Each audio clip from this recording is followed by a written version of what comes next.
said before, in WWE you had a lot of freedom, a lot of creative freedom to kind of do things, whatever. But from when you talk, it seems like in AEW you've got a lot of it to, kind of maybe think about who you're feuding with or in your programs.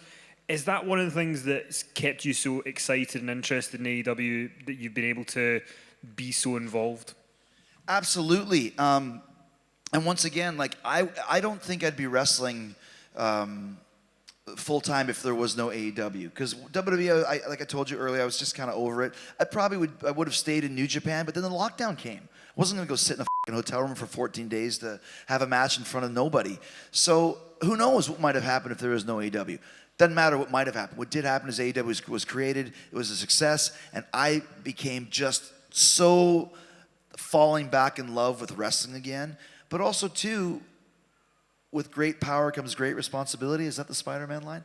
So I had a lot to do because we don't have writers, and that is not a gimmick. That's not a Reddit. We don't have writers.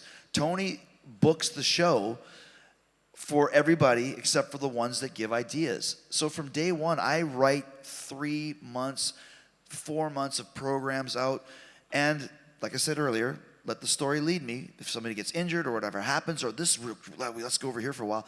But I'm creating and writing, and so every couple months I get Tony on the phone and we go over my 8 to 10 to 12 weeks of what I have. And there's signposts that connect the dots. Okay, we know we have this, we know we have this, and we know we have this. We got 3 weeks to fill in here, 3 weeks to fill in here, that'll come. But here's what we're going to get to.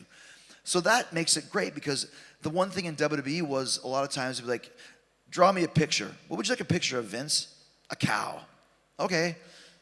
Make it a horse. Okay. Make it a dragon. Oh, okay. Like with Tony, it's like we need a dragon.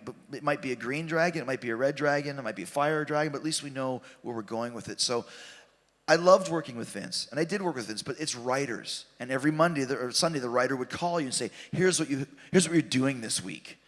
And that to me is just like, I don't like that, man. I don't want to be told what I'm doing, because I know now that I can write a storyline better than anybody, because I know wrestling. 32 years in the business, I know what to do.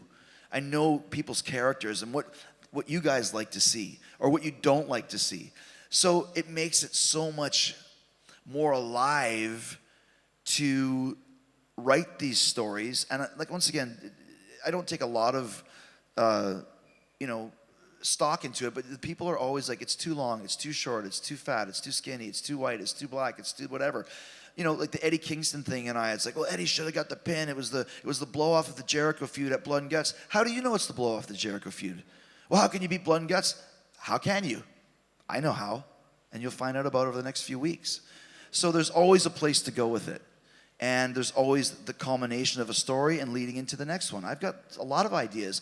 Unfortunately, some of them were marred by guys getting injured. That's part of the business too. You just go with the flow. You can't help it that guys get injured. It sucks. It sucks. We couldn't help it when you'd show up for TV and he's not here, he's got COVID. Really? Of all the weeks to have COVID, this is the week? I was testing every week in fear of please don't be positive. Not this week, please. Please, Blood and Guts. Imagine if someone tested positive, So anyways, you just have to go with it. But you always know that it's going to be good if you rely on your storytelling instincts. And that's what I say to every fan, everybody that watches the show. When I watch a movie, I watch from beginning to end. And then I make my opinion.